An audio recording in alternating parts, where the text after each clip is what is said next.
చిట్టీలు వడ్డీల పేరిట ఓ వ్యక్తి పలువురిని నమ్మించి కోట్లలో వసూలు చేసి ఉడాయించిన ఘటన హయత్ నగర్ పోలీస్ స్టేషన్ పరిధిలో చోటు చేసుకుంది. నల్గొండ జిల్లా నార్కట్పల్లి మండలం అమ్మనబోలు గ్రామానికి చెందిన చిట్టేటి మధుసూదన్ రెడ్డి తన కుటుంబంతో కొన్నేళ్లుగా హయత్ నగర్ రాజరాజేశ్వరి కాలనీలో నివాసం ఉండేవారు. ఒక పాఠశాలలో ఉపాధ్యాయునిగా పనిచేస్తూ ఆ క్రమంలో పాఠశాల సిబ్బంది కొంతమంది విద్యార్థుల తల్లిదండ్రులతో పరిచయం చేసుకుని ప్రవృత్తిక చిట్టీలు వడ్డీల వ్యాపారం కొనసాగించేవాడు. కొన్నాళ్ల పాటు అందరితో సాన్నిహిత్యంగా ఉంటూ కొనసాగించిన వడ్డీ చిట్టీల వ్యాపారం ఉన్నట్టుండి ఒక్కసారిగా దాదాపు 137 మంది నుండి రూపాయలు 23 కోట్లు తీసుకుని కొన్ని రోజులుగా ముఖం చాటేశాడు. ఈ క్రమంలో ఇల్లు ఖాళీ చేసి కనిపించకుండా పోయాడు. దీంతో బాధితులు పోలీసులను ఆశ్రయించి ఫిర్యాదు చేశారు. కేసు నమోదు చేసుకుని దర్యాప్తు చేస్తున్నట్లు హయత్ నగర్ సీఏ రామకృష్ణ వెల్లడించారు. అధిక వడ్డీలు వస్తాయని ఆసక్తి చూపెట్టి మోసం చేసే వారి పట్ల జాగ్రత్తగా ఉండాలని సీఏ రామకృష్ణ అన్నారు. సాధారణ ప్రజలు అత్యాశకు పోయి మోసపోవద్దని సూచించారు.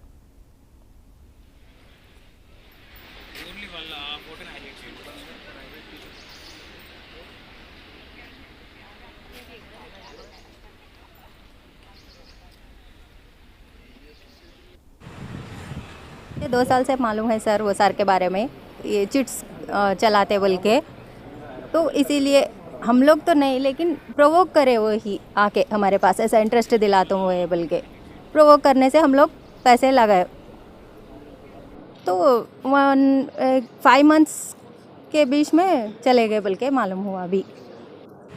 तो हाँ PS में कंप्लेंट दिए तो वो लोग कोई भी ले रहे भी नहीं और उनके प्रॉपर्टीज़ पूरे उनके रिलेटिव्स को ट्रांसफ़र करे बोल के पता चला हम लोगों को। तो क्या करना कि समझ में नहीं आ रहा अब। तो गवर्नमेंट इन्वॉल्व होके इसमें कुछ भी हम लोग को हेल्प करना। हम लोग सब लोग मिडिल क्लास फैमिली से बिलोंग करते, इसीलिए हमें आप सबका सपोर्ट चाहिए। నేను ఒక ప్రైవేట్ విద్యా సంస్థలో పనిచేస్తున్నాను 15 సంవత్సరాల నుంచి.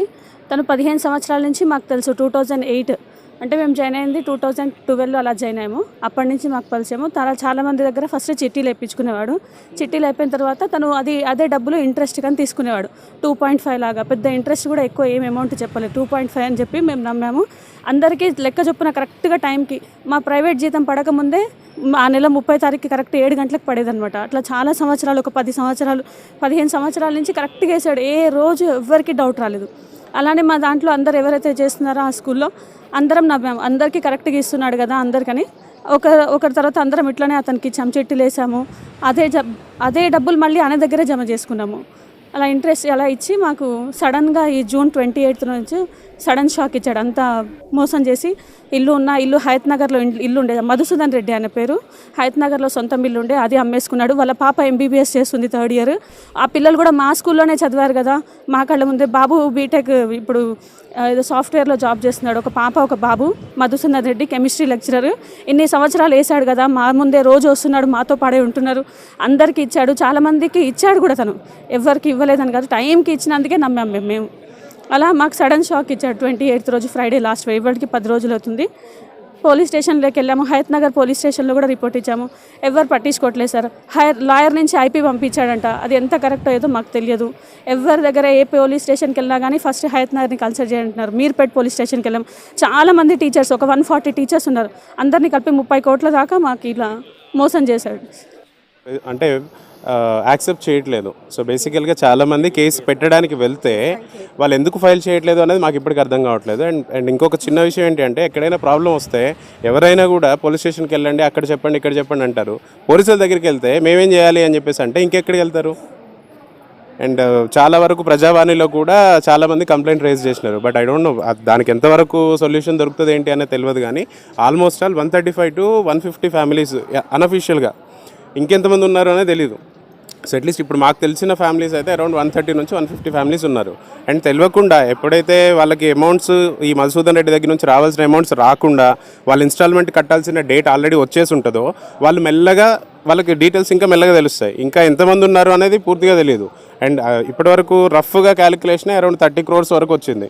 అందరూ ఇక్కడ ఉన్న ఎవరిని చూసినా కూడా కనీసం కోట్ల రూపాయలు సంపాదించి జల్సాలు చేసే వాళ్ళలాగా ఉన్నారా? కనీసం ఎవరు లేరు. అందరు ప్రతి ఒక్కళ్ళు కూడా రూపాయి కూడబెట్టుకొని దేనికో ఒకదానికి ఉపయోగపడుతుంది అని చెప్పని బయట లోన్లు రూపాయికో లోన్ తెచ్చుకొని ఆ అమౌంట్ కూడా ఈ ట్రస్ట్ బేస్డ్ ఇదంతా కూడా జరిగింది. సో ఇంతకాలం నుంచి అబ్బాయి ఇంట్రెస్ట్లు ఇస్తున్నాడు కదా, అండ్ చిట్టీల మీద మళ్ళీ రొటేట్ అవుతుంది కదా, మన రూపాయి 2 రూపాయలు అవుతుంది కదా, ఇవాళ కాకపోతే ఇంకో 10 సంవత్సరాలకో 15 సంవత్సరాలకో పిల్లల పెళ్ళిళ్ళకు ఉపయోగపడవచ్చు, లేదంటే చదువుకు ఉపయోగపడవచ్చు, లేదా మనకే భవిష్యత్తుకు ఉపయోగపడవచ్చు అన్నటువంటి ఆలోచనతోని ప్రతి ఒక్కళ్ళు కూడా వాళ్ళ దగ్గర ఉన్నా లేకపోయినా బయట నుంచి తీసుకొచ్చి మరీ ఇచ్చారు. ఇప్పుడు పరిస్థితి ఏమైంది అని అంటే తీరా చూస్తే అసలు పోయింది. అండ్ మనం ఎక్కడి నుంచి అయితే బయట నుంచి తీసుకొచ్చామో వాళ్ళు వచ్చి మన దగ్గర కూర్చున్నారు. ఇప్పుడు వాళ్ళకి సమాధానం చెప్పలేక, ఇటు డబ్బులు సంపాదించే శక్తి లేక నానా వేదన పడుతూ ఎవరి బాధల్లో వాళ్ళు ఉన్నారు. అండ్ చాలా వరకు చాలామంది ఫ్యామిలీస్ పేరెంట్స్ ఆల్మోస్ట్ సిక్ అయి ఉన్నారు ఇప్పుడు. అండ్ కొన్ని ఫ్యామిలీస్లో అసలు ఇలా విషయం జరిగింది అని చెప్తే ఏమవుద్దాం అని చెప్పట్లేదు. ఇప్పుడు మీడియా ముందు కూడా ఇంతమంది మాట్లాడలేకపోవడానికి అదొక రీజన్. ఏంటి అంటే నేను చెప్తే నా ఫ్యామిలీలో ఎక్కడ తెలుస్తుందేమో విషయం, మళ్ళీ వాళ్ళు బాధపడి వాళ్ళేమన్నా అయితే అదో సమస్య, బాధపడేదో ఒక్కలేమే పడదాము అని చెప్పేసి అన్నటువంటి ఒక ఆలోచన. అండ్ ప్రతి ఒక్కరికి అన్ని రూల్స్ అండ్ రెగ్యులేషన్స్ తెలవాలి అని చెప్పేసి లేదు. సో బేసికల్గా ఎప్పుడైనా ఒక అన్యాయం జరిగింది, నేను మోసపోయాను అని చెప్పేసి తెలిసినప్పుడు ఫస్ట్ అండ్ ఫార్మోస్ట్ చేసే పని ఏంటి అని అంటే పోలీస్ స్టేషన్కి వెళ్తాం, లేదా ఒక లాయర్ దగ్గరికి వెళ్తాం. అటు వచ్చేమో లాయర్ వచ్చి ఐపీ పెట్టేసి ఆయన ఎవడైతే మోసం చేశాడో వాడికి ప్రొటెక్షన్ లాయర్ ఇస్తున్నాడు, బాగుంది. మరి అన్యాయం అయిపోయిన వాళ్ళకి ఎవడు ప్రొటెక్షన్ ఇవ్వాలా? పోలీస్ స్టేషన్కి వెళ్తే అక్కడ ఎవరు రెస్పాన్సిబుల్గా బిహేవ్ చేసి ఎవరు మనల్ని అట్లీస్ట్ కన్సోల్ చేయడానికి కూడా ఎవరు ఉండరు. అక్కడ ఎక్కడికి వెళ్తారు కామన్ మ్యాన్ అనేది అర్థం కాని పరిస్థితి. సో ఈరోజు ఇక్కడ ఈటెల రాజేందర్ గారు ఇక్కడికి వస్తున్నారని చెప్పి తెలిసింది కాబట్టి అందరు కలిసి ఇక్కడికి వచ్చారు. ఆయన చెప్పారు సపోర్ట్ చేస్తాము చూద్దాము అని చెప్పని. ఇంకెక్కడి వరకు వెళ్తుంది ఏంటి అనేది కొన్ని రోజుల తర్వాత చూడాల్సిందే. ఇంకా ఎల్బీ నగర్లో ఉన్నటువంటి శ్రీ చైతన్య స్కూల్లో ఫ్యాకల్టీగా పనిచేస్తున్నటువంటి చిట్టేటి మధుసూదన్ రెడ్డి అనేటటువంటి వ్యక్తి గత 15-20 సంవత్సరాల నుంచి ఆ స్కూల్లో పనిచేస్తున్నటువంటి ఫ్యాకల్టీ దగ్గర, స్నేహితుల దగ్గర, చుట్టాల దగ్గర, అందరి దగ్గర చిట్టీలు వేస్తూ ఒక్కొక్కరి దగ్గర 5 లక్షలు 10 లక్షలు ఇట్లా చిట్టీలు వేస్తూ తిరిగి వాళ్ళ డబ్బులు అధిక వడ్డీ అని చెప్పి ఆశ చూపెట్టి లాస్ట్కు ఒక 20-25 కోట్ల వరకు డబ్బులు తీసుకొని పరారు కావడం జరిగింది. ఇటు విషయం మీద కేసు నమోదు చేసి దర్యాప్తు చేస్తున్నాము. సాధారణ ప్రజలందరికీ తెలియజేస్తే మనగా అధిక వడ్డీలు ఇస్తామని చెప్పి ఆశ చూపెట్టి మోసం చేసేటువంటి వాళ్ళ పట్ల జాగ్రత్తగా ఉండాలి. చెప్పేటప్పుడు చాలా మంచిగా చెప్తారు, కానీ అధిక వడ్డీ అంటే ఆశకు పోయి మోసపోవద్దని సూచన చేస్తున్నాము. ఇటు విషయంలో కేసు నమోదు చేసి దర్యాప్తు చేస్తున్నాము. ఈ చిట్టేటి మధుసూదన్ రెడ్డి అనేటువంటి ఒక స్నేహితులు వాళ్ళ 15-20 సంవత్సరాల నుంచి ఆ స్కూల్లో పనిచేస్తారు కాబట్టి ఈ పాత పరిచయాలతోనే అందరూ కూడా వేయడం జరుగుతుంది.